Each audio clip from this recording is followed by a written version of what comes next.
आज आए सुबह में। और मैं अपनी बात करने से पहले आपसे ये बताना चाहूँगा कि हम लोग जो 22nd लॉ कमीशन को जो अपना नोट या रिस्पांस लिखकर भिजाए, उसमें 3 चीज़ें हैं। एक तो एक रिस्पांस नोट है, दूसरा उसमें हम retired justice we Gopala Gowda का एक लीगल ओपिनियन जो हम उनसे पूछे 5 क्वेश्चन के ऊपर, वो भी हम उसमें देंगे। और तीसरा हम उसमें एक पोजीशन पेपर में जो 2016 में 21st लॉ कमीशन को दिया था, वो तीनों हम लोग लॉ कमीशन को आज भिजा चुके हैं। तो सबसे पहले ये है कि मैं शुरुआत में मैं शुक्रगुज़ार रहूँगा हमारे सुप्रीम कोर्ट के फाजिल वकील जनाब एडवोकेट निज़ाम पाशा साहब का कि उन्होंने हमारी बहुत मदद की इस रिस्पांस नोट को तैयार करने में, बल्कि उन बहुत ज़्यादा मेहनत उन्हीं की रही। पूरा उन्हीं का पूरी इसमें जुस्तजू थी, मेहनत थी, और उनके ताउन से उनकी पूरी मदद से ये एक रिस्पांस नोट हम तैयार करें। तो अब इंशाल्लाह अभी आपको एक थोड़ी देर में ये तीनों नोट्स हम लोग आपको दे देंगे। मेरी आपसे गुजारिश ये है कि मेरे को थोड़ा टाइम दीजिए आपको पढ़ के सुनाने के लिए, वरना अगर आप शॉर्ट में चाह रहे तो मैं दे देता हूँ ये आप लोगों को, क्योंकि मैं ये चाह रहा हूँ कि नहीं 3 पॉइंट नहीं है, वो ऐसा नहीं है आशीष। देखिए ये 2 मिनट बाइट नहीं हो सकता, तो आप सुन लीजिए एक 10 मिनट के लिए मेरी बात को, और उसके बाद आप लोग जो भी सवाल करना है करिए। तो सबसे पहली बात तो ये है कि ये जो नोटिफिकेशन 22nd लॉ कमीशन का आया था जून 14 को, जिसमें उन्होंने पूछा कि व्यूज़ दीजिए on the issue of uniform civil code, मगर उस नोटिफिकेशन में लॉ कमीशन कोई प्रपोज़ल नहीं देता, सिर्फ उसमें हवाला देता 21st लॉ कमीशन का। और 21st लॉ कमीशन जो consultation on paper on reforms of family law दिया था 31 अगस्त 2018 को, वही उसका हवाला दे रहे उन्होंने, और उसका जवाब हम दे चुके एज हमारी पार्टी तरफ से। तो ये सबसे बड़ी उसमें गलती है, और ये कोई कोइंसिडेंस नहीं है कि एग्जैक्टली 5 साल के बाद फिर से लॉ कमीशन ये एक्सरसाइज को अंडरटेक कर रहा है यूसीसी के बारे में। माने क्लॉकवर्क की तरह हर जनरल इलेक्शन से 5-6 महीने पहले भारतीय जनता पार्टी इस इशू को उठाती है यूसीसी को, और मकसद एक ही है कि एटमॉस्फेयर को विशिएट करना, पोलराइज करना इलेक्टोरेट को, ताकि आने वाले जो 2024 के चुनाव है उसमें उनको कोई सियासी फ़ायदा मिल सके। अब आप ये समझिए कि जून 14, 2023 को जो उन्होंने पूछा यूनिफॉर्म सिविल कोड के बारे में, हाँ, मगर वही कंसल्टेशन पेपर के बाद जस्टिस चौहान साहब क्या बोले, that a uniform civil code is neither necessary not desirable at this stage. ये बोले उन्होंने। ये यानी इनका कॉन्ट्रडिक्शन देखो आप 22 लॉ कमीशन का। और दूसरी बात ये है, वो उन्हें बताते भी नहीं कि what is a uniform civil code. ये जो 22वां लॉ कमीशन है, बताते भी नहीं what is a uniform civil code. 21वां लॉ कमीशन चौहान साहब का, तो वो तो अलग ही ओपिनियन दिए, ये नहीं बताते।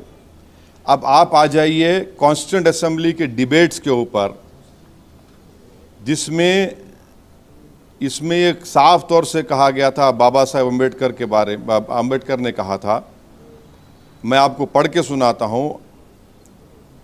One of the solution proposed by Baba Saheb Ambedkar was that parliament में make the uniform civil code optional.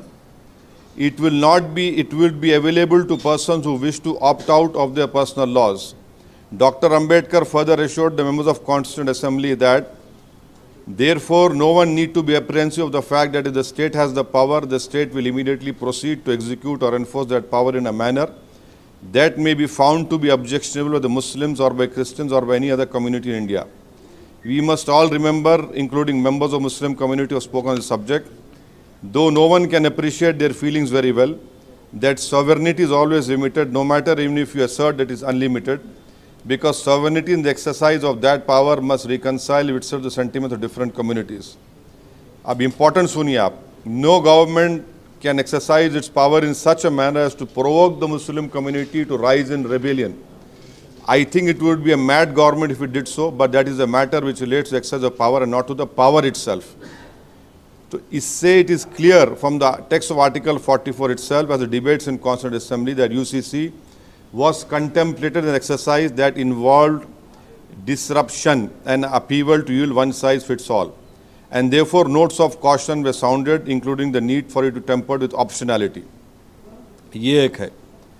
दूसरी बात ये है कि the exercise of the reform of specific personal laws of individual religious communities proposed in the consultation paper, yani consultation of 21st Law Commission, that it finds its basis not in Article 44 but in entry 5 of list 3 of 7th schedule of the Constitution. Such an exercise of codification or alteration of individual laws of individual communities requires a more focused consultative process, with draft laws being placed for comment and the participation of stakeholders from the affected communities being sought. As such, the consultation paper, just by virtue of sheer breadth of issues it has covered, was grossly unequal to the task it set out for itself. अब आप ये देख लीजिए, इसका तो कोई constitutional basis नहीं है, मगर हमारा मानना ये है कि ये एक पॉलिटिकल एक्सरसाइज हो रही है, एक गैर ज़रूरी के एक माहौल को मुल्क में पैदा करने के लिए लोकसभा इलेक्शन से पहले, ताकि जो तवज्जो है जनता की गरीबी के ऊपर, बेरोज़गारी के ऊपर, महंगाई के ऊपर, चाइना जो ज़मीन पे हमारे कब्ज़ा करके बैठा, उससे तवज्जो हटा दिया जाए. और हमारा मानना ये, हमारा एप्रीहेंशन ये है कि deliberately uniforms, there is a reasonable apprehension that by deliberately confounding the difference between UCC on the one hand and piecemeal reform of family law on the other, the present government wishes to avoid political consequences of obliterating the diverse customs prevailing in various Hindu communities that are presently protected under various applicable statutes, avoid dealing with tribal practices that have been granted protection under a constitutional scheme, and skirt the issue of tax benefits available to Hindu undivided family, each of which is necessary concomitant of a UCC that is enforced throughout the territory of India. Instead, it is reasonably feared that such an exercise will merely isolate Muslim personal laws and subject them to a reform process solely for political gain, and justify this process as being in furtherance of mandate Article 44, thus claim fulfillment of election promise. अब आप ये देख लीजिए, अब ये उत्तराखंड में जो हो रहा है, एक कमेटी बनाई गई, committee of experts on laws regulating personal civil matters, UCC Uttarakhand, वो एक नोटिफिकेशन दिए 27 मई 22 का. हमारा मानना ये है, it is not in furtherance of article 44 of the Constitution. Any code of law applicable only to one state is by its very definition not uniform throughout the territory of India, which is the clear language of Article 44. Therefore, it is clear that both at the center as well as the state level, the bogey of UCC is being raised only to target the Muslim community and polarize the atmosphere of political mileage. अब आप ये देख लीजिए, हमारा जो अब previous objection का first point क्या है, इस देश में इमेंस डाइवर्सिटी है विद इन वेरियस ग्रुप्स और द लीगल ट्रीटमेंट. अच्छा, जो legal treatment which is meted out to cultural communities differs immensely and is non uniform. For example, Muslims and Christian citizens of the country cannot access tax rebate under Income Tax Act available to Hindu undivided families. This reflects not only a mistreatment of how Muslim and Christians are treated in the country, but also reflects how accumulation of caste capital continues to receive legislative and constitutional protection. It is obvious that Adivasi and Dalit communities do not have access to accumulated intergenerational capital and therefore cannot seek taxation benefits under existing legislation. Secondly, the term UCC appears in Directive Principles. The Law Commission has not clarified again how uniform is confused with the Common Civil Code. It must be emphasized that our constitution makers clearly noted that code will never be imposed on the citizenry merely because of citizens. Third, unlike Hindu law, which operates on strictly priestly and legislative interpretation, Islamic law, along with Adivasi and Dalit social practices, is not uniform and extremely contingent on context, cultural practice, social relations. Therefore, one sees that despite a permission of polygamy in the community, Muslims in practice rarely practice it. In other words, Muslim personal law and equal gender rights are never seen as contradictory but consistent with each other in practice. Fifthly, for codified Hindu law, family and social relations are extremely diverse within communities. For example, in Hindu Marriage Act under Section 2 recognize the rights of Adivasi communities to continue practicing their own customary law. Similarly, within Muslim various groups and subgroups observe extremely varying practices. Each of these practices is considered by such groups to be within the umbrella of Sharia or Muslim personal law. Such communities include sects such as Shia, Sunni, but also cultural groups such as Kachi Memons and Mapila Muslims, and schools of thought, Hanafi, Jafri, Salafi, and other denominational schools of thought. Each of these groups' practices are influenced by each of these aspects. What are the aspects? And they cannot be classified into single monolith identity. The diversity of the country is too vast to be raised by single legislation of parliament. 6. Codification of personal law does not equate to equal rights. Besides the example, it must be noted that Hindu Marriage Act 1956 does not recognize that parties to marriage must exercise their consent. इस्लाम में कबूल है पूछते आपको, Hinduism में कबूल है नहीं पूछते, आपके रिचुअल्स जो मुकम्मल हो जाते शादी हो जाती. Number 1. However, it are completed a valid marriage. However, under Muslim personal law, unless the parties agree to marry each other, no marriage is valid. Any vitiation of consent makes a marriage void in Islam. 7th, a voluntary, secular, non-religious civil code already exists in the statute books in the form of SMA, JJ Act 2000, Indian Succession Act 1925. However, it is recommended a voluntary personal law system also be recognized. आप recognize करो इसको. Any community that seeks to preserve its distinct religious, cultural and social practices under Article 25 and 29 of the Constitution must have the legal avenue to do so. 8. The operation of Muslim personal law shows that it is far more progressive than positive statutory laws like Hindu Marriage Act.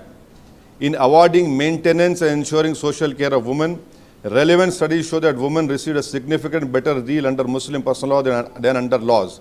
The abolition of such progressive and protective measures for Muslim women solely for achieving superficial uniformity will result in absurd amount of injustice on Muslim women.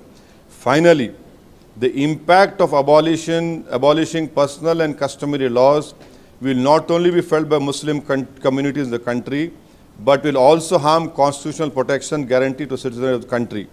These include constitutional protection to Nagaland, Mizoram under Article 371A, 371G. Furthermore, cultural rights of Adivasi groups under Schedule 6 Constitution are also violated by any common civil code. In addition to religious rights protected under Article 25 of the Constitution, the most significant violation will be Article 29 of the Constitution. अब आप आखिर में देख लीजिए कि the UCC debate is ingrained bias in favor of the religious morality of the majority community. ये पूरा UCC का जो डिबेट है religious majority of majority community को आप इम्पोज करना चाह रहे सबके ऊपर. The starkest example of this is the law of divorce. इसका एग्जाम्पल दे रहा हूं आपको. जो consultation paper 21st law commission दिया था, consultation paper proposes that unilateral divorce by a Muslim man should be penalized. The debate in public domain has vilified unilateral divorce, which in turn has prompted petition Supreme Court challenging talaq-e-ahsan, talaq-e-hasan. The two, अब दो ही बचे हुए हैं. The two remaining forms of unilateral divorce by Muslim man. हम ये क्यों बोल रहे? The underlying assumption debate has always been the process of divorce under Hindu Marriage Act 1956 is a superior method. यही तो बोल रहा मेजॉरिटी जो मोरालिटी है. when one more or more of adultery, cruelty, desertion, unsoundness of mind or conversion or other faith has to be alleged and proved before a court in trial before divorce can be granted. Hindu marriage act में आपको बताना पड़ता है adultery, cruelty, desertion, unsoundness of mind, conversion to other faith, और उसको court में proof करना पड़ता है before divorce is granted. Similarly, grounds are seen in Divorce Act of 1869 of Christians. This applies to divorce between Christian and Special Marriage Act. That is usually cited as a shining example of egalitarian uniform law. अब आप इस्लाम में क्या है देख लो आप. इस्लाम में ये है कि पहले तो आप हिंदुइज्म में हम बता दिए आपको कि for cause divorce is intrinsically linked to the religious morality of Hinduism as practiced in many parts of northern India, under which marriage is sacrament that is meant for 7 lifetimes, as well as biblical idea of marriage as a vow before God to be together till death do us apart. In this understanding of marriage, a judge sitting as arbiter of societal morality must find the existence of grave intervening circumstances which most oftenly qualifies as sin or curse in religion before the marriage can be dissolved. This is in stark contrast to the Muslim personal law, under which the basis of divorce is the inability of spouses to live together or the choices of either of them to dissolve the marital tie and move on rather than determination of cause or arbitration of guilt. This is in consonance, ये जो मुस्लिम personal law में जो divorce की practice है, this is in consonance with our constitutional morality that has consistently moved in direction of being pro-choice. अब कौन सा example है वो सुप्रीम कोर्ट का केस है, शक्ति वाहिनी union of India 2018. Supreme Court said it has been sublimely borne in mind that when two adults consensually choose each other's life partners, it is manifestation of their choice which is recognized in Article 19 and 21 of the Constitution. Such a right has the sanction of constitutional law, and once that is recognized, the said right needs to be protected, and it cannot succumb to the conception of class honor or group thinking, which is conceived on some notion that remotely does not have any legitimacy. वही बात supreme court Sherfane जहां versus Ashokan केम 2018 में कहा. तो अब इसका objective prism क्या है? The right to choose not to be with one partner is just a corollary of this right to choose one partner. अगर मैं चूज कर रहा हूं तो उसको ये इख्तियार भी है not to be with his partner. Society opinions on the desirability of continuation of the marital relationship, even at the cost of personal happiness, cannot be allowed to stand in the way of right to choose of either party to the marriage. The understanding that most of the world is now moving towards is that any intimate relationship irretrievably breaks down the moment either party to the relationship no longer wishes to be in a relationship for reasons that may not even be able to explain, leave alone proof before a court. Such an understanding respects the choice of each party to the marriage to choose not to be in that marriage. This is the understanding in Sharia or Muslim personal law, where marriage is an agreement between a man and a woman, and like any agreement, it can be dissolved by either side subject to settling of terms of separation, such as payment of just and equitable compensation. That is also reflected in section 125 CRPC and the protection of women from domestic violence 2005 respectively apply respect of religion. और आखिर में, sorry 2 मरतबा बोल दिया आखिर में journalist के साथ, तो इसमें और एक जो आपको ये है मुस्लिम पर्सनल लॉ में और दूसरे उसमें आप देखिए शिकाक का एक वर्ड है डिसोल्यूशन ऑफ मैरिज में, शिकाक का. तो basically this respect the choice of both parties to the marriage to dissolve the marital tie. तो the vilification in public discourse and by the media of the unilateral nature of the method of divorce available to Muslims actually betrays inherent bias in favor of the religious morality of the majority, which is actually contrary to the constitutional morality as has been demonstrated in the above 2 cases. अब और एक बात जो लोग बोलते हैं succession में बच्चों को हिस्सा नहीं मिलता मुसलमानों में, हम उन लोगों को बताना चाह रहे, बल्कि मैं चैलेंज कर रहा हूं, जितने दुनिया में रिलीजन है, कौन सा रिलीजन था जिसने खवातीन को, महिलाओं को प्रॉपर्टी में हिस्सा दिया? वो पहला रिलीजन था इस्लाम, जिसने महिलाओं को सक्सेशन में प्रॉपर्टी में हिस्सा दिया। तो ये जो हाई मॉरल ग्राउंड जो लोग लेते हैं वो मत लीजिए, उनको हिस्ट्री पढ़ना चाहिए। अच्छा, दूसरी बात ये है, ये तो 2005 में हिंदू सक्सेशन एक्ट को अमेंड करे, उसमें कोपार्सनरी दिया गया। अब आप बोलेंगे इन्हों कैसा बोल रहे, ये सुन लो आप। बोलते हैं कि the share of daughter being fixed at half of the share allocated to son is not because the daughter was accorded a lower status in Sharia or Islamic law, personal law. It is in fact reflective of the nuanced thinking that pervades Muslim law and makes complete sense in context of who conspectus of the rights available to women. In Muslim law, woman is given a meher. शादी से पहले मेहर देना पड़ता। मोहम्मद साहब बोल सकते, woman is given a meher or dower by a man as consideration of entering into marital tie with him. This meher is a substantial sum that must reflect the financial standing of the husband and is to be paid prior to the consummation of marriage or immediately thereafter unless the wife agrees to delayed payment. The woman is the sole owner of the meher, number one. Husband se mil raha, which she thus obtains from her husband. As such, a woman has two sources of secondary wealth, one from her parents and other from her husband.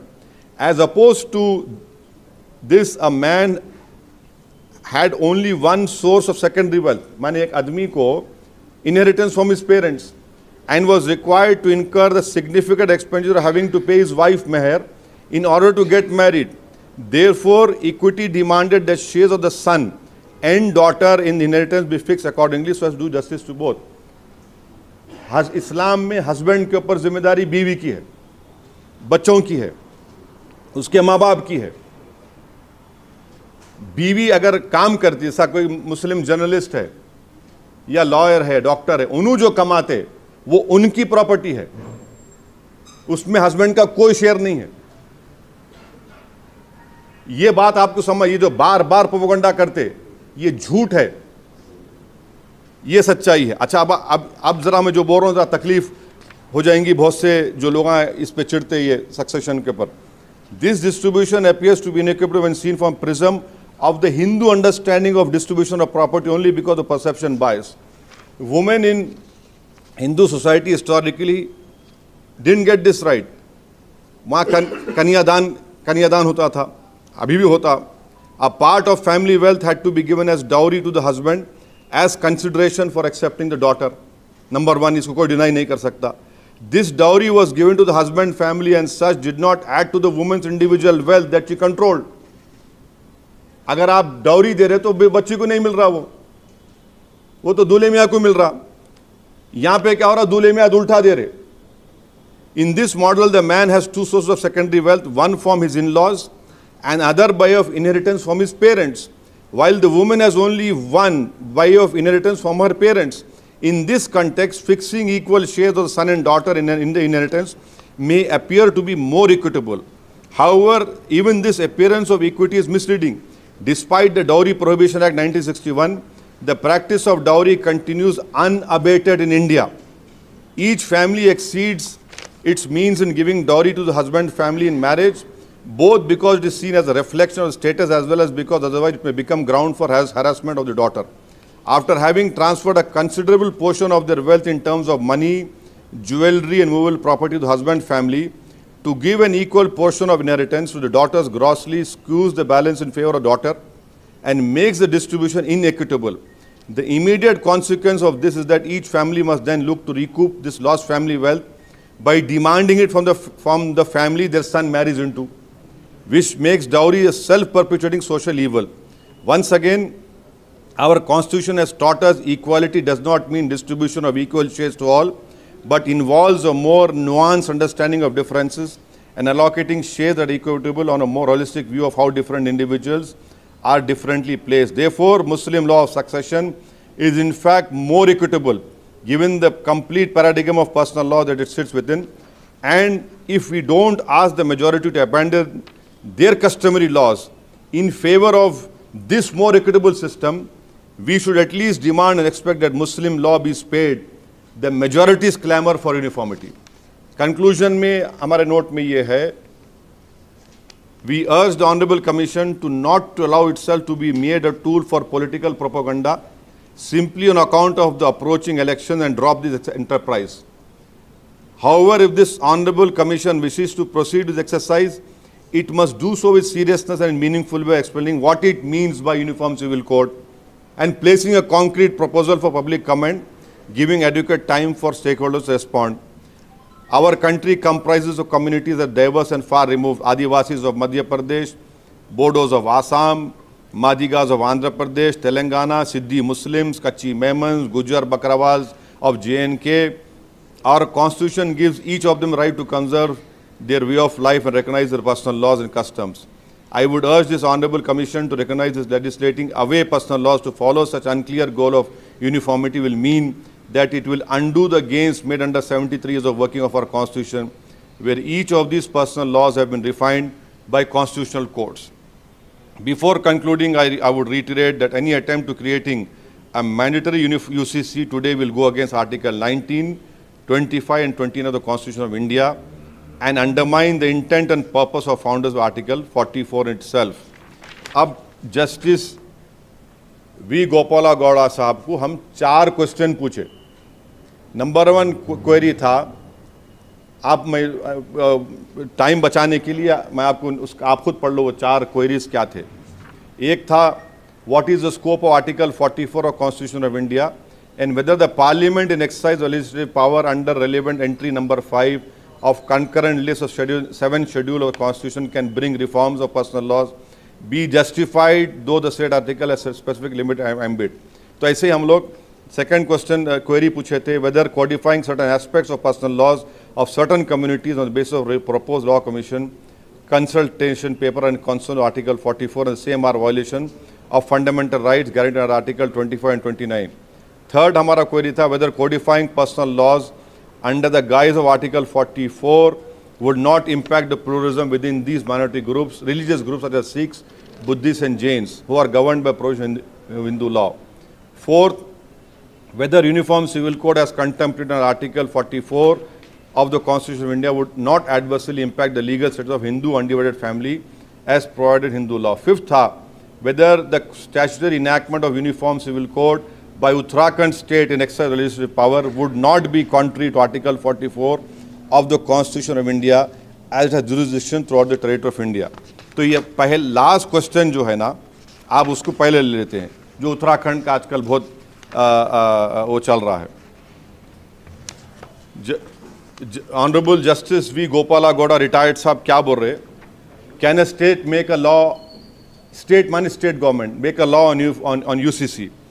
Uniform Civil Code essential refers to a common set of laws governing personal matters such as marriage, divorce, adoption, inheritance and succession as per Schedule 7 of the Constitution. Such subjects come in concurrent list entry number 5 wherein powers to legislate vest with both Parliament and state legislatures. Accordingly, the state legislature may introduce amendments to the personal laws enacted by Parliament, but it cannot be stretched to include that enactment of UCC for a particular state. तो उत्तराखंड का UCC नहीं बोल सकते उसको.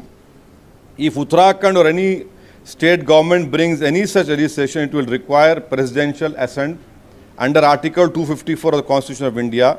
UCC in Article 44 of the Constitution mandates UCC throughout the territory of India, which was confirmed by the then Law Minister in February 2022.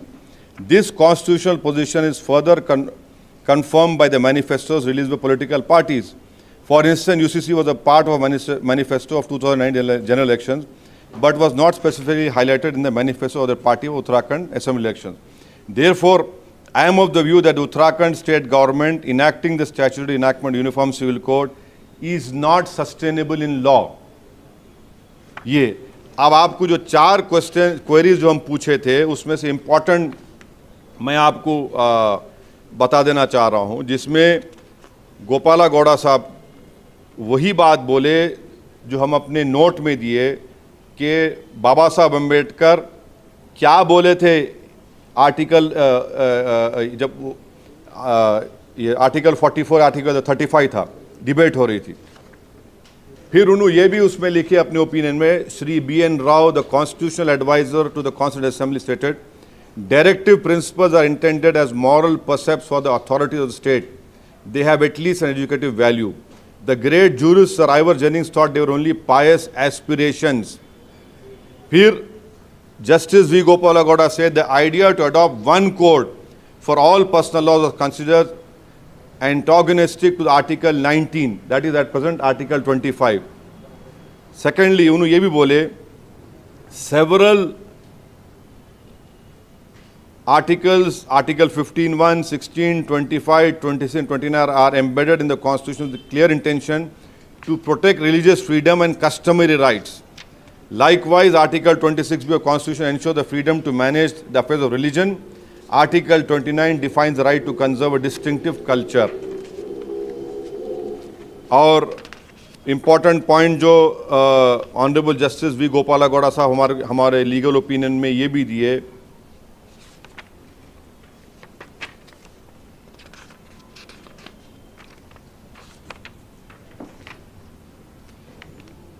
Judgements का हवाला देके वो ये बोले, perusing this judgment it's obvious that the court has absolutely no idea. ये एक जज लिख रहा है. Perusing these judgments, it is obvious that the court has absolutely no idea what a UCC looks like and what such a court should do. In each case, it has been offered as a panacea for a particular issue with which the court was faced, as though the only problem with India's personal law is not their misogyny or obsolescence, but the lack of uniformity. The court in all these cases cling to Constitutional Directive Article 44 as it were a clear articulation of the idea what UCC is. फिर justice गोपालागौड़ा साहब 371A, 371G का हवाला दिए, नागालैंड, मिजोरम का, और फिर अपने opinion में जस्टिस ऑनरेबल गोपालागौड़ा साहब ये भी दिए लिखे हैं, इवन द हिंदू कोड, मैं इसको छोड़ रहा हूँ, बहुत चीज़ें आप पढ़ सकते बाद में, even the Hindu code which sought to create uniform law governing all Hindus is not uniform. Even the Hindu code which sought to create a uniform law governing all Hindus is not uniform in some of the most fundamental aspects of family law. The validity of marriage is linked to the customs and ceremonies of the particular community. The inheritance rights of the members of family is different for communities in Kerala and Tamil Nadu. Who is capable of being adopted also depends on the custom and usage. The Hindu Minority and Guardianship Act 1956 does not automatically apply to members of scheduled tribes.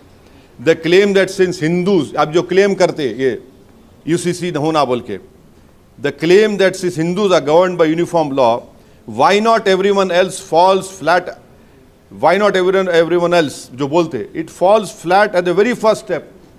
The law is not uniform for all Hindus in the first place. While no doubt the Hindu code makes several aspects of Hindu personal law uniform, it leaves custom and local practice undisturbed in several aspects. अब BJP के UCC बोलते है ना, गोवा में है. Even the much touted example UCC, the Portuguese Civil Procedure Act 1939, applicable to all communities in Goa, इसमें भी exception है. क्या exception है? It has different rules for Catholics, different rules for other communities, and it even recognizes bigamy for Hindus. अगर कोई Hindu lady को 25 और 30 साल के दौरान बेटा नहीं हुआ तो उनके हस्बैंड सेकंड शादी कर सकते गोवा में, ये उसमें है. If UCC, Justice V. Gowda साहब लिख रहे, if UCC is really about uniformity, it will remove the requirement of religious ceremonies for the validity of marriages, abolish the concept of co-parcenary property, and remove all distinctions between converts and non-converts over the inheritance property. देखो आप remove distinction between converts. Hindu marriage law में divorce का ground है कि अगर के husband and wife convert हो गए, वो डिवोर्स का ग्राउंड है, डिवोर्स का ग्राउंड है वो भी. If uniformity in all respects is not desirable, then that is an acknowledgement of the folly of promoting UCC with understanding the specifics of what it entails. If the goal is to address inequities in personal law of different religions, such inequities must be addressed on their own terms instead of demanding adherence to UCC. Whether it is the courts, the Constituent Assembly, or even those who are proposing the UCC as a panacea to gender inequality in laws or national integrity, no one seems to have a clear conception of what a code would actually look like. तो ये हमारा note justice we Gopala Gowda, honourable justice we Gopala Gowda साहब का legal opinion, और हम जो position paper दिए थे 2018 में 21st लॉ कमीशन को, वो सब ये बता रहा है कि यूसीसी की इस देश को ज़रूरत नहीं है। और अगर आपको मेरी बात का यकीन नहीं है तो जस्टिस BS चौहान जो 21st लॉ कमीशन में क्या बोले थे वो भी सुन लो आप, वरना आप लोग ब्रेकिंग न्यूज़ बोल के ओवैसी को सूली पे चढ़ा देंगे। Cultural diversity cannot be compromise to the extent that our urge for uniformity in itself becomes a reason for threat to the territorial integrity of the nation. इतना बड़ा स्टेटमेंट जस्टिस BS चौहान दिए थे। ये है चीज़ है। तो आपको इंशाल्लाह अभी आपको हमारे लोग ये पूरे नोट्स जो हमारा रिप्लाई है लॉ कमीशन को आपको दे देंगे। आप लोग आराम से पढ़िए उसको, और मुझे यकीन है कि आपके पढ़ने के बाद आपके जहन में कोई सवाल पैदा नहीं होंगे। सर, ये डाइवर्सिटी की बात आप कर रहे हैं। नहीं, मैं आप अगर पढ़ने के बाद, अभी तो पूछ लो आप, मैं बैठा ज़रूर हूँ। पढ़ने के बाद अगर आप पूरे इखलास के साथ उसको पढ़ेंगे, पूरी सिंसियरिटी के साथ आप पढ़ेंगे, तो आप पोजीशन समझेंगे हमारा, आप पोजीशन समझेंगे। देखिए, जब आप मेरे को देखते ना, आप मेरे को देखते तो आप, मैं आपके साथ क्यों बन जाऊं? आप मेरे साथ क्यों बन जाएंगे? आप मेरे को देखो, मैं, हाँ भाई, मैं एक इंडियन मुस्लिम हूँ, एक आदिवासी है। आप कैसा अपना ओपिनियन आदिवासी पे डालेंगे, एक मुस्लिम पे डालेंगे? अच्छा, मुसलमानों में शिया भी है, उनका जाफरी स्कूल ऑफ थॉट है। मुसलमानों में हनफी है, शाफाई है। यूनिफॉर्म सिविल कोड की आप बात कर रहे, अभी मिताक्षरा स्कूल ऑफ थॉट है, उसमें ज़्यादातर वो उसमें दया भागा लेके आएंगे क्या आप लोग? बोलो हमारे को। मिडिल ग्राउंड क्यों नहीं देखने? नहीं, मिडिल ग्राउंड देखिए। क्योंकि डाइवर्सिटी है। आपका सवाल क्या है? डाइवर्सिटी है, सही बात है, लेकिन आपका सवाल बोलो मेरे को। नहीं, आप ओपिनियन, आपका सवाल बोलो। यूनिफॉर्मिटी क्यों नहीं देखते? आपके सजेशंस में यूनिफॉर्मिटी क्यों नहीं देखते? अच्छा सुनिए, सब रिलीजन एक आप बोल दिए ना, सुनो इसका सवाल ये है ना, स्पेशल मैरिज एक्ट है, यूनिफॉर्मिटी नहीं आ रही उसमें। अरे स्पेशल मैरिज एक्ट है, जुवेनाइल जस्टिस एक्ट है, इंडियन सक्सेशन एक्ट है, आप ले लो, उसको इस्तेमाल करो ना। क्यों नहीं कर रहे? स्पेशल मैरिज एक्ट में भी आप सक्सेशन में एग्जेम्पशन दे दिए, उसमें मुसलमान नहीं आते। अब उसमें एक्सेप्शन दे दिए, या आदिवासी अप्लाई नहीं होता। स्पेशल मैरिज एक्ट है, अब यूनिफॉर्मिटी के आप बोल रहे। जुवेनाइल जस्टिस एक्ट है, इंडियन सक्सेशन एक्ट है आपका, नहीं इस्तेमाल करो ना आप। तो सभी को एक कॉमन ग्राउंड में नहीं, सबको देखिए, सबके लिए है वो स्पेशल। नहीं, कैसा लेके आएंगे आप? बोलो आप सजेशन नहीं। अरे आप देखिए, लॉ कमीशन तो कुछ सामने रख रहा ही नहीं। 21st लॉ कमीशन जो वर्किंग पेपर रखा था, उसके बाद उन्होंने खुद बोल दिए, the cultural diversity cannot be compromise to the extent that our urge for uniformity itself becomes a reason for a threat to the territorial integrity of the nation. आप यूनिफॉर्म की बात कर रहे। जस्टिस BS चौहान अपनी report में बोल रहे कि uniformity itself becomes a reason for a threat to the territorial integrity of the nation. हाँ, गोवा की बात कर रहे थे, हम बात कर रहे थे, आपने कहा कि पोर्चुगीज लॉ की और 25 से 30 साल महिलाओं के अगर हाँ, इस तरीके के जब लॉ है जिसमें दिख रहा है कि साफ तौर पर कि यहाँ गलतियां हैं, तो या फिर उसको सुधारने की जरूरत है। अगर हम अच्छा, राइट्स की बात करते हैं, अच्छा, महिलाओं के लिए भी हक की बात करते हैं, तो फिर क्यों ऐसे कानून को क्यों आप? अरे आप बीजेपी से सवाल करिए ना, ये बीजेपी की सरकार गोवा में है। नहीं, एक मिनट सुनिए, देखिए, बीजेपी का CM बोल दो, चलो हम निकाल देते पोर्चुगीज एक्ट, चलो निकालो ना भाई। आप सत्ता में आप है, मैं नहीं हूं, पावर में आप है। आप गोवा में खड़े रह के आज बोल दो हम निकाल देते, बोलिए गोवा में आप खड़े रह के नागालैंड में जाके बोलो, नागालैंड में आज भी CRPC अप्लाई नहीं होता, नागालैंड में बोलो आप, चलो। अच्छा, वो भी नहीं करते ना, आप चलिए आदिलाबाद में हमारे जो गोंड ट्राइब्स है उनको बोलो हम लाएंगे, हिम्मत है तो बोलो। प्राइम मिनिस्टर मोदी आके बोलना गोंड ट्राइब्स में खड़े रह के हम UCC लेके आएंगे। अच्छा वो नहीं कर सकते, सुनिए सुनिए, वो नहीं कर सकते, मध्य प्रदेश में कर दो आप, अब तो चुनाव है, मध्य प्रदेश के ट्राइबल्स को बोल दो आप। चलो एक मिनट आ रहा हूं प्यारे, आ रहा हूं, नहीं छोड़ने वाला हूं मैं, सुनो तो सही, आप मुकम्मल करने दो। आप मध्य प्रदेश में नहीं बोलेंगे, राजस्थान में नहीं बोलेंगे, हाँ अच्छा झारखंड, एक सुनो, ठहरो माँ जरा, ठहरो जरा, मेरी बात तो सुनो आप, मेरी बात तो सुनो। झारखंड में हमारे दोस्त आते, छोटा नागपुर टेनेंसी एक्ट निकाल सकते हैं आप, 1908 निकालिए, छोटा नागपुर टेनेंसी एक्ट जो ट्राइबल्स के जमीन की हिफाजत करता, आप निकाल दो। संताल प्रगनस टेनेंसी एक्ट है झारखंड के संताल ट्राइब के लिए, निकाल दो आप। चलो बोलो झारखंड जाके, अभी आप बोलिए ना, आप क्यों नहीं बोलते? आप वो भी नहीं बोलना चाह रहे, आप सिर्फ करना क्या चाह रहे कि मुसलमानों को टारगेट करो बस। मैं इसीलिए बोल रहा हूं आपको, यूसीसी जब आएगा, इस लगेगी आग तो आएंगे सब घर इज्जत में, यहां हमारा मकान थोड़ी है। और मैं क्यों बोल रहा हूं आपको, आप लोग मेरे से काबिल है, आपको मेरे से बेहतर हिंदू मैरिज एक्ट मालूम, इसमें आप लोगों की शादी भी हो गई, बहुत से लोगों की होना बाकी है, बाज़ लोगों की होना बाकी है। अब सेक्शन 5 हिंदू मैरिज एक्ट क्या है?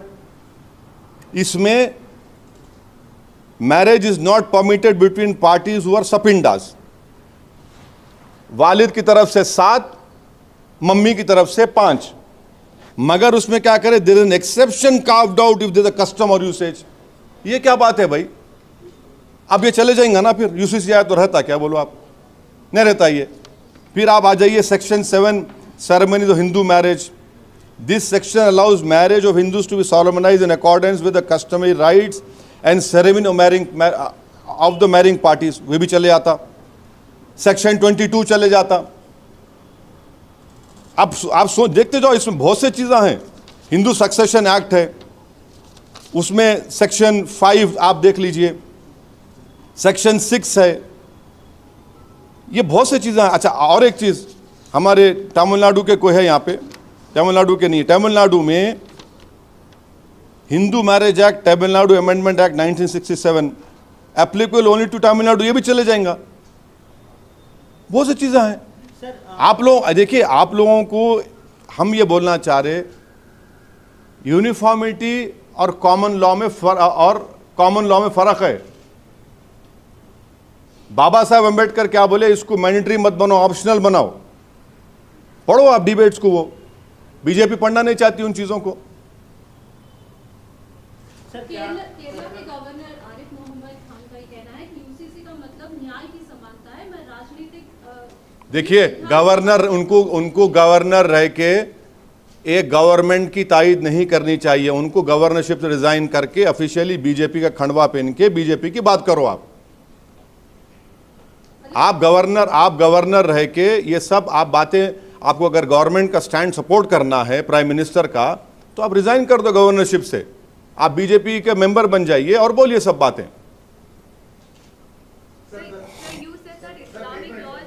एक minute,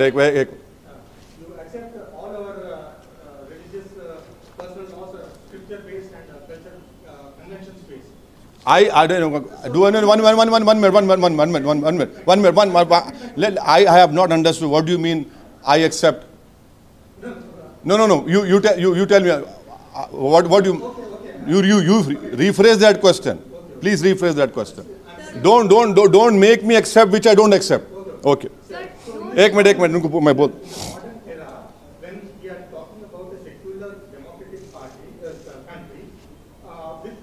Population 55% of Indian population is below 30 years. So सारी युवा वो चाहती है कि उनके social attitudes and social aspirations, international and global practices से मुताबिक रहो, irrespective of religion, class, caste and gender. So what is your question? You are making a point. How are you addressing the issues of the youth? Number one. Baby producing country, sir. We are a baby producing country with 55% population. Okay, right. Now, no, I understood. You are talking about a demographic dividend which India has, number one, right? Yes. I want to ask this government, what have they done? If 50% of population at the age of 28, how many jobs have they given? What have they done? In last 9 years, what have they done? And this demographic dividend will not last forever. It will last till 2040 only.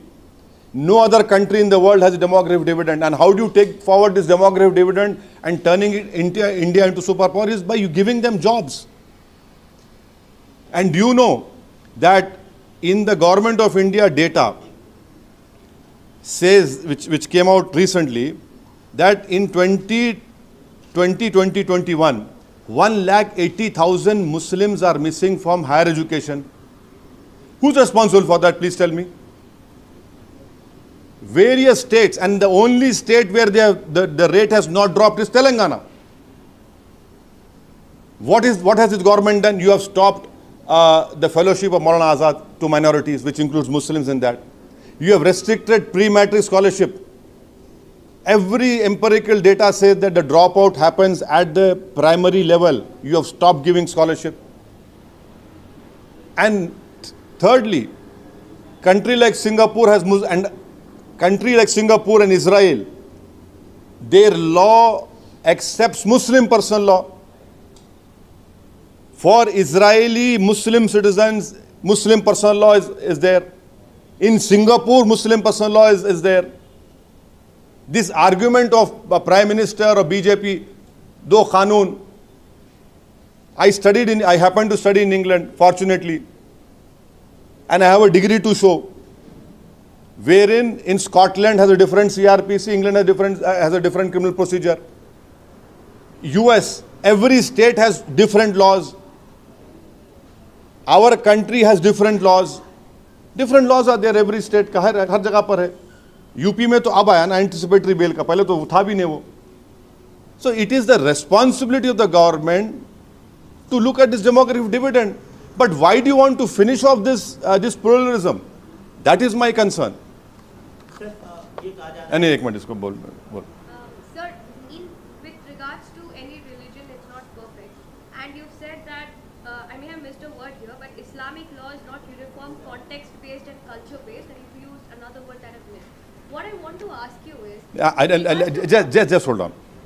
You see, in Islam, you have Shias who follow the Jafri school of thought, Imam Jafar as-Sadiq radiyallahu ta'ala anhu. You have Hanafis, which are majority in India. Then you have Shafais. The Kachi Memons have also their own customary practices are there. This is what I meant. There is so much of pluralism in this. And it is there. Sir, just adding on. Yeah. With regards to polygamy and issues of succession, in issues of succession, you've given a detail. First come to polygamy. That is more interesting to me. Sir, and just because I am happy only with one. Aap boliye. If a successor of a deceased is male, they don't have any issues, the property goes to him. But Property goes to? So if the deceased person has 2 daughters, then the daughter's property is divided between uncles and other families also. Under Sharia law. Okay. And what about in Hindu law? Sir, my question... No. What about Hindu? Hold on. See, what about Hindu law? What about Hindu law? बोलो Hindu law कभी तो बोलो. देखिए madam, देखिए मैं आपको बोल रहा हूँ, what about Hindu law? Hindu law में क्या है बोलो आप? सुप्रीम कोर्ट का एक केस है उसमें. नहीं सुने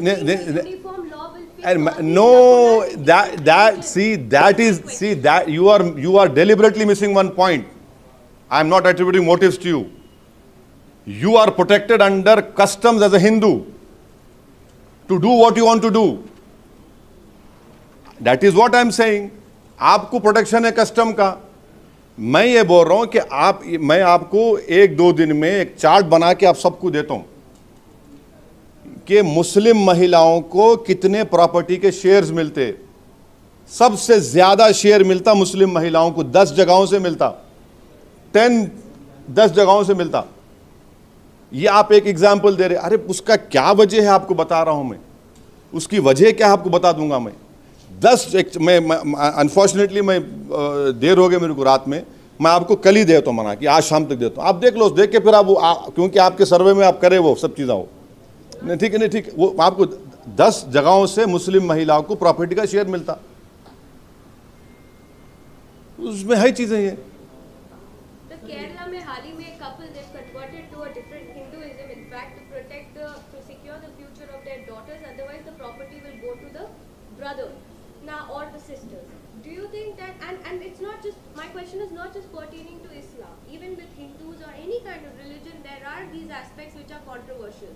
Don't you think a uniform civil code will address those concerns? And why are you attributing that this is going to be a Hindu civil code? Exactly it is. Exactly it will be, because it will be majority and morality which will be imposed on the minorities and the Adivasis and the Christians and the Sikhs. You are against the two forms of talaq which are legally available to me. You want me to give divorce on the basis of how divorce is given within the Hindu community. Why should I follow you? Why should I follow you? मैं क्यों follow करूं आपको?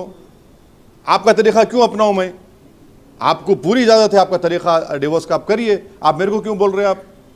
यानी मैं 7 साल तक 4-4, 5-5 साल तक खींचता रहूं, वो दिखाऊं मैं? भाई इररिकंसिलेबल डिफरेंस बता रहा हूं, मेरे को तलाक हो जाता। 125 CRPC है मेंटेनेंस के लिए। ट्रिपल तलाक तो खत्म हो गया ना, अब तो आप चीखा नहीं मार सकते, रो भी नहीं सकते, अब आप है ही नहीं। अब ट्रिपल तलाक का मैं 3 मरतबा स्पीचेस में बोला कि triple talaq will be a grave injustice to Muslim. It is happening now practically. आप दारुसलाम में बैठो मेरे साथ, छोड़ के भाग गया साहब, छोड़ के भाग जा रहा हूं उन्हें। उसके वजह हम क्या बोले थे कि निकाह नामे में आप ये लिख दो, निकाह नामा इस्लाम में शादी एक कॉन्ट्रैक्ट है मैडम, हिंदुइज्म में जन्म जन्म का साथ है। हमारे को एक जन्म काफी है बीवी के लिए। हो शादी, मेरी शादी हो के 28 साल हो गए, ये हाल होगा मेरा। ये और क्रिश्चियनिटी में marriage is made in heavens. हमारे पास कॉन्ट्रैक्ट है, कॉन्ट्रैक्ट में लिखो आप। हम बोले पार्लियामेंट वाले, यू राइट दिस इन, आप लॉ बना दो कॉन्ट्रैक्ट में। अगर आप ट्रिपल तलाक देंगे तो मेहर का 200% बढ़ के देना, और breach of contract will lead to criminal case also. नहीं, आप क्रिमिनलाइज कर दिए मोदी जी उसको। अरे निकाह कॉन्ट्रैक्ट है, उसको क्रिमिनलाइज कर दिया आप, और वो भी सबसे ज्यादा 2 साल की सिर्फ मुसलमानों को है, दूसरों को नहीं है। आप देखते जाओ कैसा आ रहे हैं लोग, वही तो हम बोल रहे हैं आपको। सर आपने कहा कि नोटिफिकेशन लॉ कमीशन ने व्यू पूछा है, कोई प्रपोजल नहीं मगर उसमें आशीष, उसमें वो लोग क्या किए, उन्होंने उसमें हवाला दिए 21st लॉ कमीशन का, उसी उसमें नोटिफिकेशन में। तो हम ये बोल रहे जब आप वो दे रहे हैं तो फिर आप खुद उसको मान रहे हैं उस रिपोर्ट को, जस्टिस चौहान साहब की। इसी से लगा सवाल है सर, ये कहा जा रहा है कि उत्तराखंड का, जिसका आपने भी जिक्र किया, उत्तराखंड का जो ड्राफ्ट है यूसीसी का, वो कहीं ना कहीं सेंट्रल का जो केंद्र सरकार का जो है लॉ कमीशन का जो ड्राफ्ट है वो उससे पिक किया हुआ, उसके ऊपर बेस्ड है। नहीं, आपने उत्तराखंड के ड्राफ्ट को देखा है? नहीं, उत्तरा देखिए, जस्टिस वी गोपाला गौड़ा साहब का ओपिनियन का लास्ट लाइन पढ़ रहा हूँ। Therefore, I am of the view that the Uttarakhand state government enacting the statutory enactment of UCC is not sustainable in law. आप UCC नहीं बना रहे उत्तराखंड में, आप सिर्फ पर्सनल लॉज को जो कंकरेंट लिस्ट में उसको अमेंड कर रहे आप। अच्छा, दूसरा सवाल था आपका पॉलीगमी का, आंसर नहीं दिया मैं आपको रिक्वेस्ट करूंगा, टाइम्स ऑफ इंडिया अखबार है जुलाई 28, 2022 का, आप पढ़ो उसको। उसमें क्या लिखा हुआ है कि पॉलीगमी 1.9 मुस्लिम्स में है, 1.3 हिंदूज में है, 6% का फर्क है, दूसरे कम्युनिटी 1.6 है। अब यहां पर एक बात मैं आपको बताना चाह रहा हूं, इस्लाम में और नॉन मुस्लिम्स में सेकंड वाइफ है तो सेकंड वाइफ नहीं मानते उसको मिस्ट्रेस बोलते।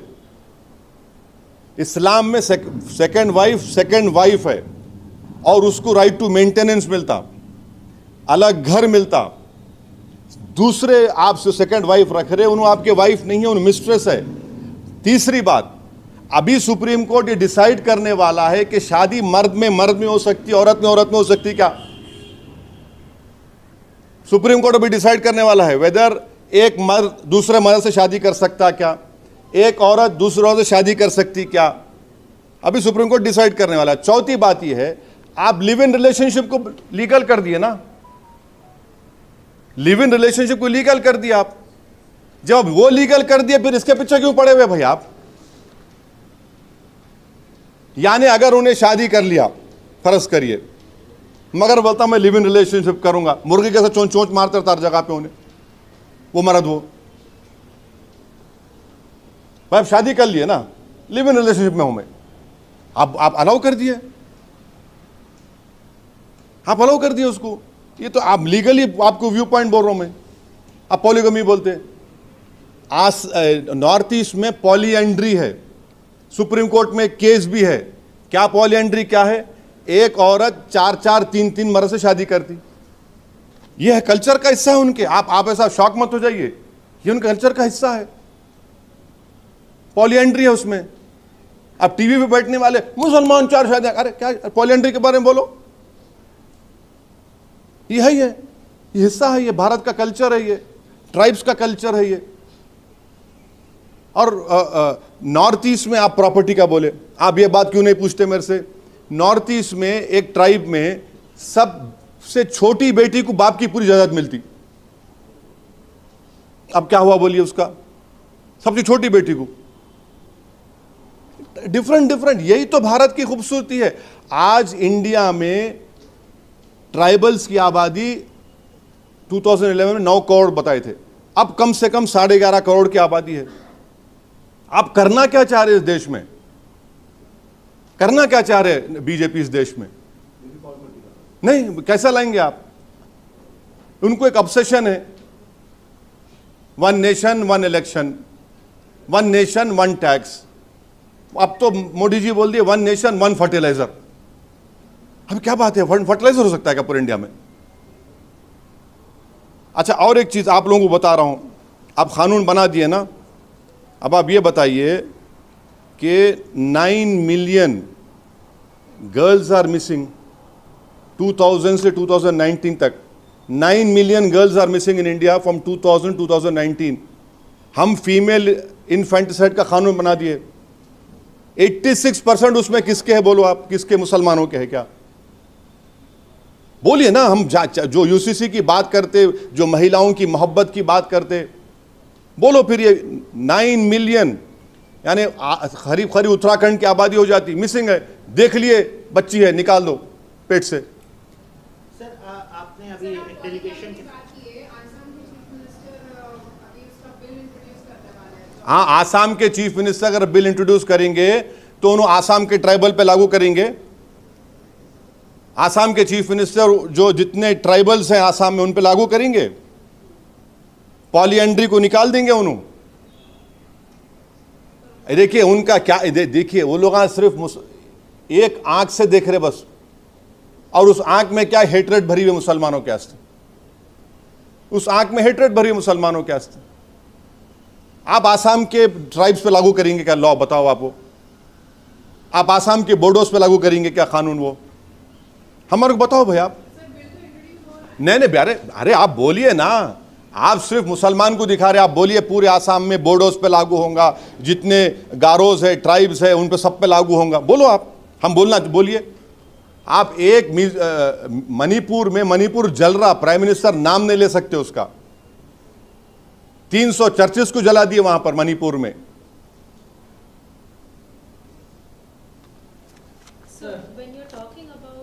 नहीं, बोलिए एक मिनट मास।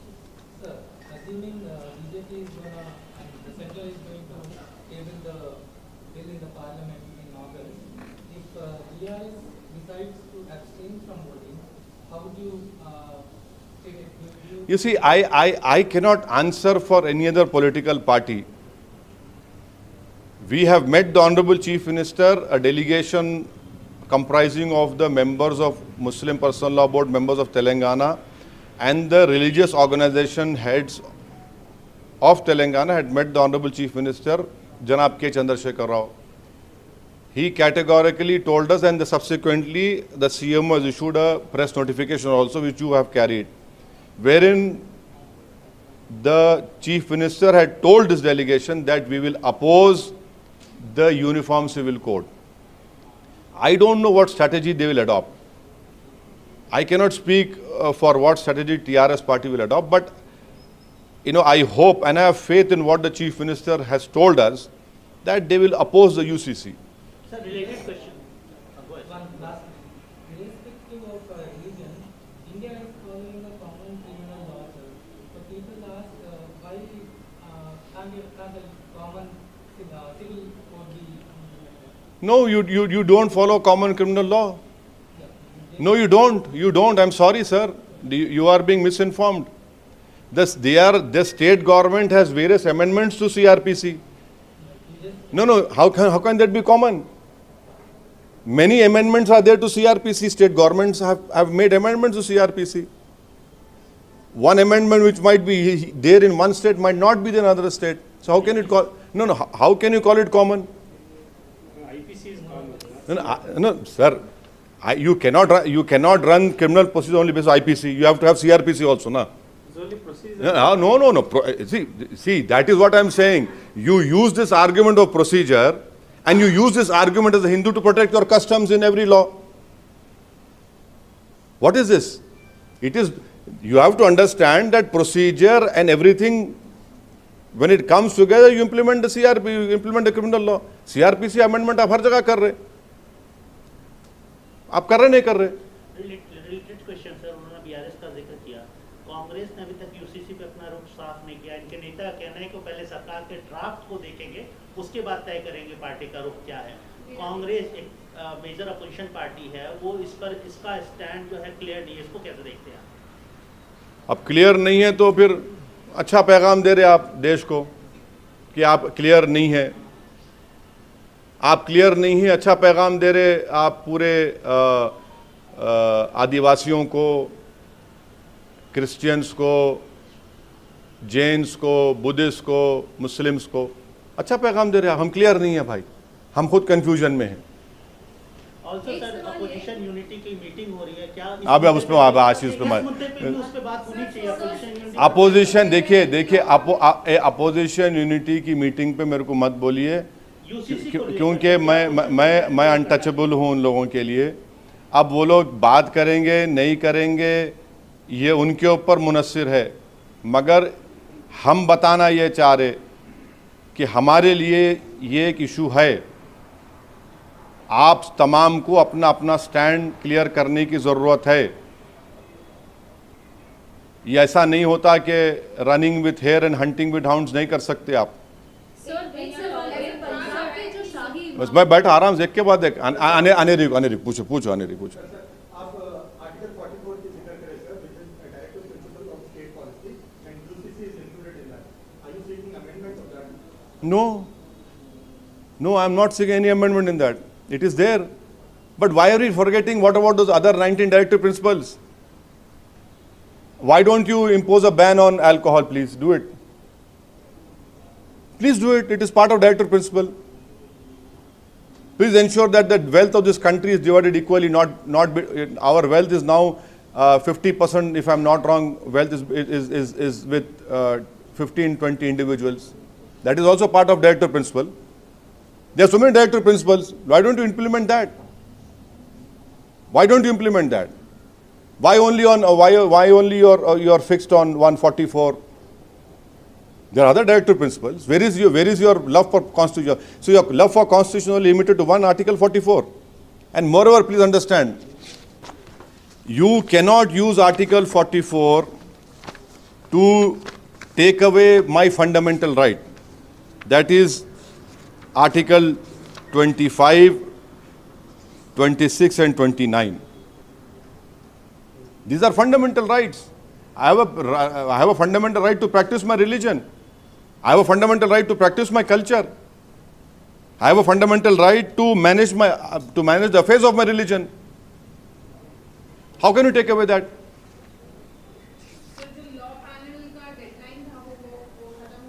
आज खत्म होगा, 14 को आखिरी तारीख है। हाँ,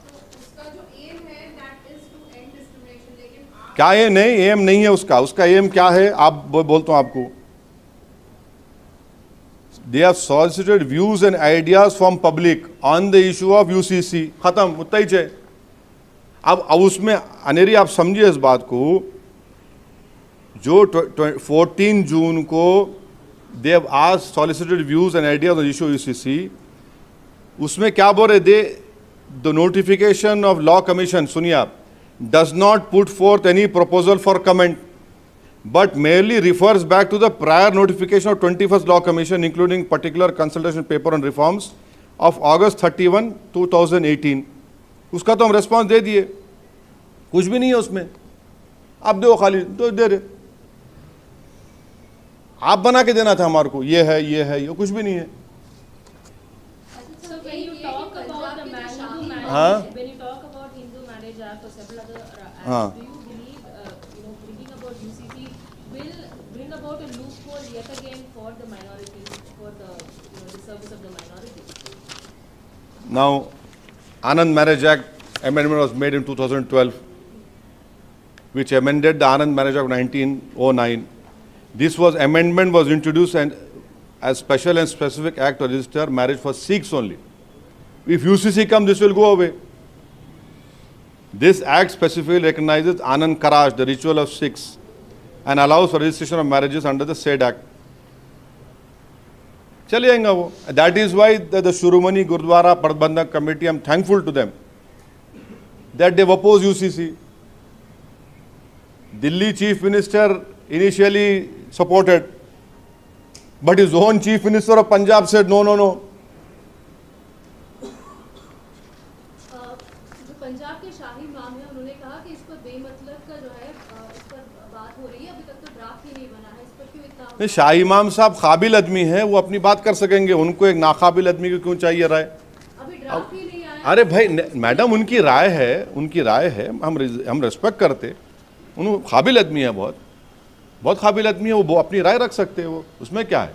आप मैं लिख के दे रहा हूँ ओपिनियन, ये इसलिए मैं प्रेस कॉन्फ्रेंस करा, उसमें बुरी बात क्या है? नहीं, पिछले कुछ दिनों से इस बात को लेकर उन्होंने कहा कि हवा एक मचा रखा है जिस पर कुछ नहीं है. नहीं, ठीक है, वो बड़े मोहतरम आदमी हैं, हम एहतराम करते हैं उनका, हम अपनी राय दे रहे.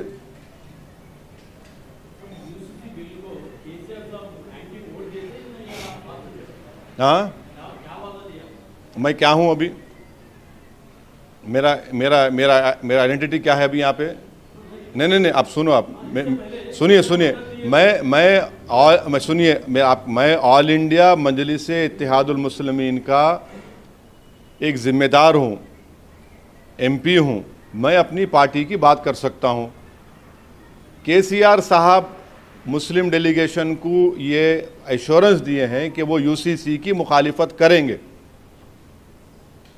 और उन्होंने ये बोले कि हम इस मीटिंग की इम्पोर्टेंस की वजह से, वो बोले कि मैं अपने दोनों पार्टी के लीडर्स जो राज्यसभा लोकसभा उनको बुला लिया, मैं केशवराव साहब को और हमारे नामा नागेश्वरराव साहब को उन्होंने बुला के बिठाए और बोले कि देखो भाई क्या करना है.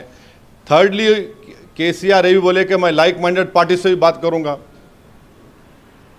और KCR साहब आप बोल रहे हो बाहर नहीं निकली बात, उन्होंने बोले आपके दोस्त को भी बात करो आप, तो मैं लाओ साहब जगन मेरा दोस्त है, मैं जगन से भी बात करता हूँ.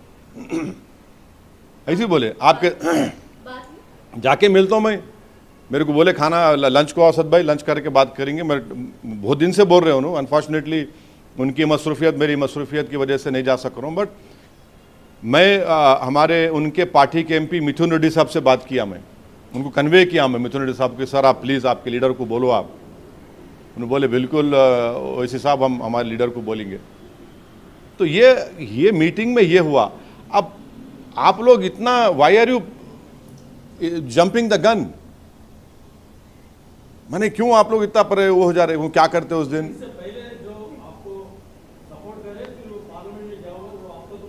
क्या हाँ, कहाँ एब्सेंट हुए? अरे भाई अब जो नहीं अभी जो मीटिंग हुआ वो तो मैं बोल रहा हूँ ना, मीटिंग जो हुआ वही बोल सकता हूँ आपको. अब नॉलेज ऑफ अनसीन तो मेरे के नहीं है, मैं स्टार्स देख के नहीं बोल सकता हूँ ना हथेली देख के बोल सकता हूँ, मैं एक्सपर्ट उसका नहीं हूँ. जो CM एक स्टेट का CM जो बोल रहा है उस पर तो यकीन करना पड़ेगा ना, उनके रेस्पेक्ट तो करना, उसका यकीन तो करना पड़ेगा. जब बोल रहे हो हमने पूरे सबके सामने स्टेटमेंट दिया उन्होंने. No, I called him and he told me that I should meet his leader it will be better that if we meet and tell him. And I told him, yes, I'll meet him, but please convey our opinion, our feelings to the Honorable Chief Minister of Andhra Pradesh. He said, definitely I'll convey, but he said, Asad bhai, it will be better if you come and meet our leader and tell him. और कुछ आपको पूछना है? एक सुनिए ना, कितना अच्छी बात कर रहे हैं आप. अरे क्या ये देखिए, सुनिए. How do you see आप बोल रहे आप? Why I'm asking is हाँ. because many women feel polygamy is also discrimination, and when there is No. You are, why are you asking this question? Is because the government has claimed कि हम अकेले औरत को भिजा रहे. ये बोल रहे ना आप? हाँ, ओके, ठीक है. बीजेपी बोल दी कि मोदी जी अकेले भिजा रहे औरतों को. झूठ, सरासर झूठ, सफेद झूठ भी नहीं बोल सकते. आप सऊदी अरब है. You make laws for people performing Hajj. It is your laws which I have to follow, not Modi ji's laws. आप बोल रहे आप अकेले औरत को भिजा सकते, जा रहे भिजा सकते, जाइए. आप कल तक नहीं बोल रहे थे, नहीं भिजा रहे थे. उन्होंने बोले आप अकेले भिजाओ. अब यहां पे बाजा क्या, मोदी जी बोले है? कोई बात तो है, कभी तो सच्चाई बोलो. सऊदी अरब का कानून है, उन्होंने जितने बुलाए बोलना. अब सऊदी अरब का कानून ये है, बाज मुसलमान जो है हिजाब करते नहीं करते, मगर आप जैसा लैंड करें आपको पहनना पड़ता. लॉ है वहां का. सऊदी अरब एक लॉ बना दिया कि अकेली औरत भी हज कर सकती, जा रहे. इसमें इंडिया के मुसलमानों को क्या करने का है? इसमें मोदी जी का क्या रोल रहा? पूरे वर्ल्ड में उन्होंने बोले हम एक लॉ चेंज कर दिया, अकेले आके करिए. अकेले कर रहे हैं, वो कर रहे हैं. अब बाज लोग बोलते नहीं अकेले नहीं करते, हम अपने महरम के साथ जाते. महरम का मतलब क्या है? हस्बैंड. अगर हस्बैंड का डेथ हो गया तो बेटा या भाई सच जाते, जा रहे. अब उन्होंने कर क्या हर चीज का क्रेडिट ले तो कैसा भाई है? अब कल के दिन सऊदी अरब में कहीं तेल निकलेगा, वहां गए थे वो निकला, बोलेंगे क्या? उनको इस पे बात है.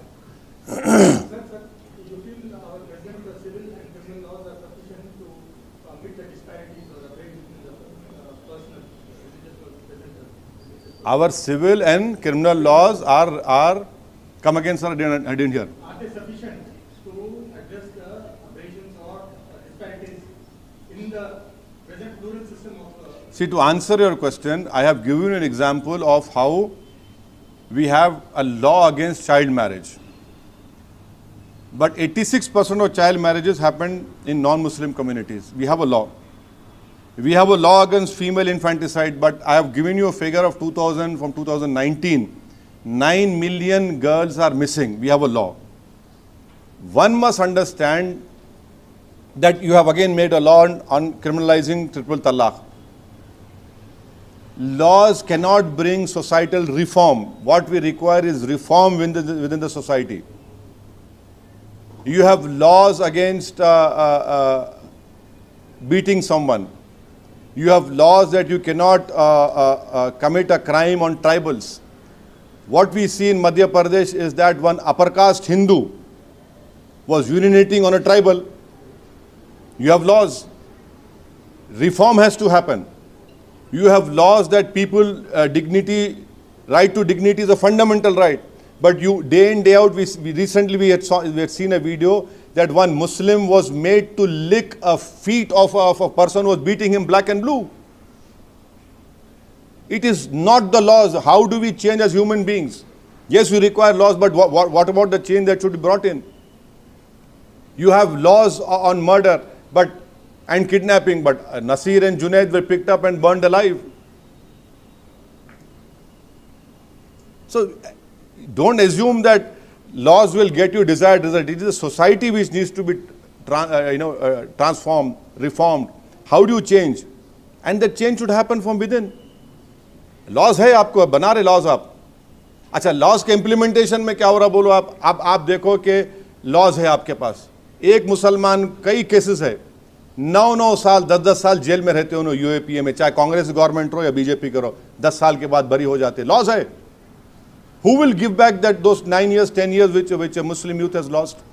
No one can give them back. No one even remembers. Even you don't remember. As a media, at the time of the offense, it is blown beyond proportion that this man did that.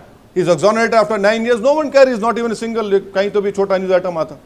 Laws are there.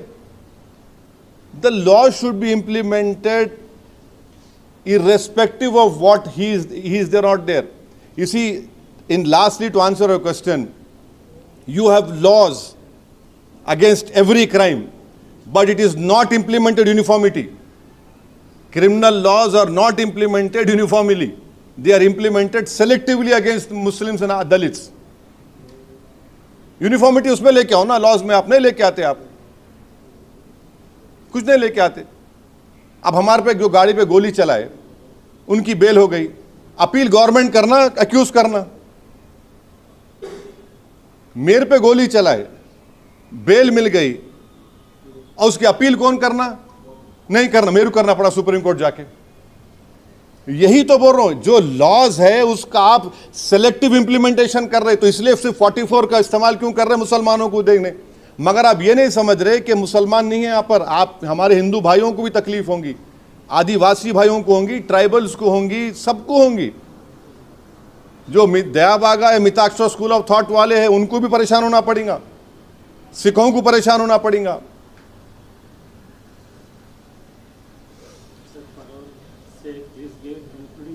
हो गया कम, अब क्या कम. I have done sir. अब अलग सुख गया, कितना बोल रहा हूँ. नहीं हो गया. नहीं, पानी की जरूरत नहीं है. बहुत बहुत बहुत बहुत बोल सकता हूँ. वो पानी पिलाना हमारा काम, पीना हमारा काम नहीं है. हाँ हाँ, बस है, बहुत हो गया. You read my note, it is self explanatory.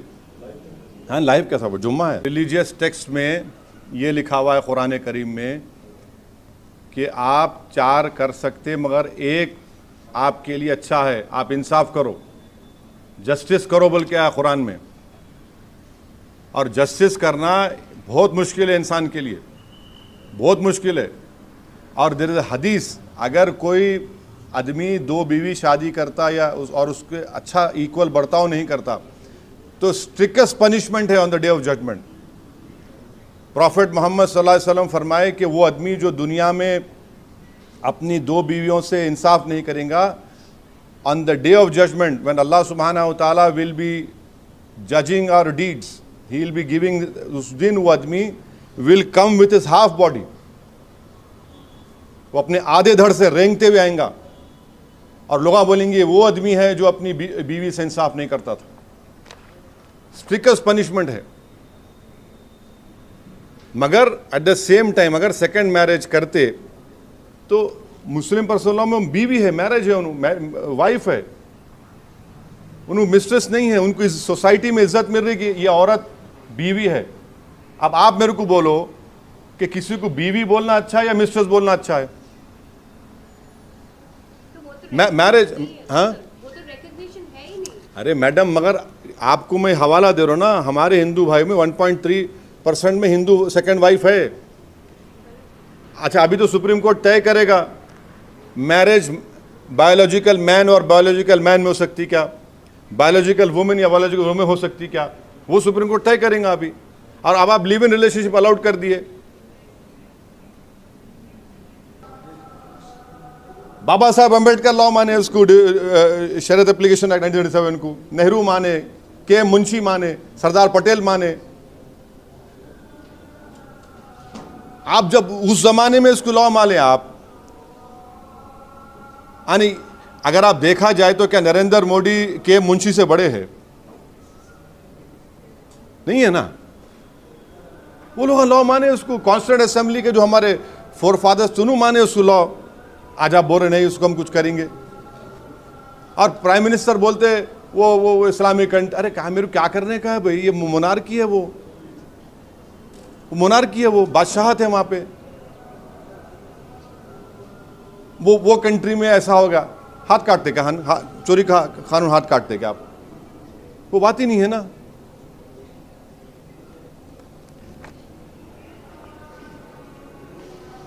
और गांधी 28 अगस्त 1931 को एश्योरेंस दिए थे मुसलमानों को कि उनके पर्सनल लॉ में मदाखलत नहीं होंगी.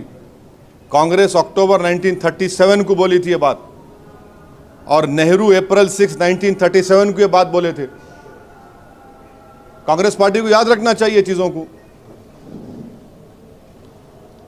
अब अपील करेंगे कि जो मैं अपील नहीं कर रहा हूँ, खाली याद दिला रहा हूँ। बाज़ वक़्त सेलेक्टिव एमनीजिया हो जाता ना, तो याद दिला रहा हूँ खाली। Sir, apart from Jagan, have you reached out to anyone else? No, I have not reached out to Jagan in person. I had spoken to their Lok Sabha party leader, and he told me that it is better if I come and meet his leader, that is the CM of Andhra Pradesh, and I will definitely ask for a time and go and meet the Honorable Chief Minister of Andhra Pradesh. हाँ हाँ हाँ, घर तक पानी आया क्या? नहीं,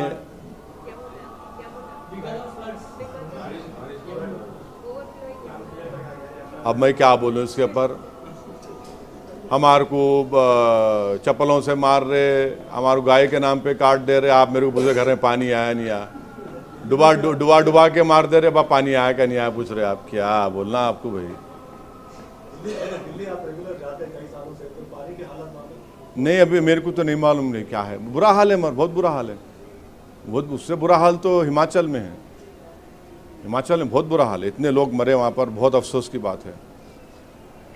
अब आप और एक यूनिफॉर्म सिविल कोड बोल रहे ना, हमारे जैन भाई है, उनके जो जैन गुरु है, उन कपड़े नहीं पहनते ना। आप कपड़े नहीं पहने तो आप पे केस बुक हुआ था। वो नहीं, यह उनका रिलीजियस बिलीफ है वो। और मैं ये बात कर रहा हूँ तो मैं कंडेम करता हूँ वो जो कर्नाटका में जैन महाराज को जो मारे, मर्डर जो है, कंडेम इट। मगर उनको प्रोटेक्शन दिए ना आप। अगर आम आदमी नहीं कपड़े पहना तो फौरन केस बुक हो जाता आप पे। मगर उनका बिलीफ है, उनको उसको एक्सेप्ट कर रहे, इज्जत दे रहे, एहतराम कर रहे उसका।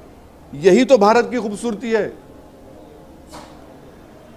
हिंदू तो नागा साधु है। हाँ, हिंदू में भी तो नागा साधु है। अरे भाई वही तो हम बोल रहे हैं ना कि उनका कल्चर है ना, उनका कल्चर है, उनका वो तौर तरीका है।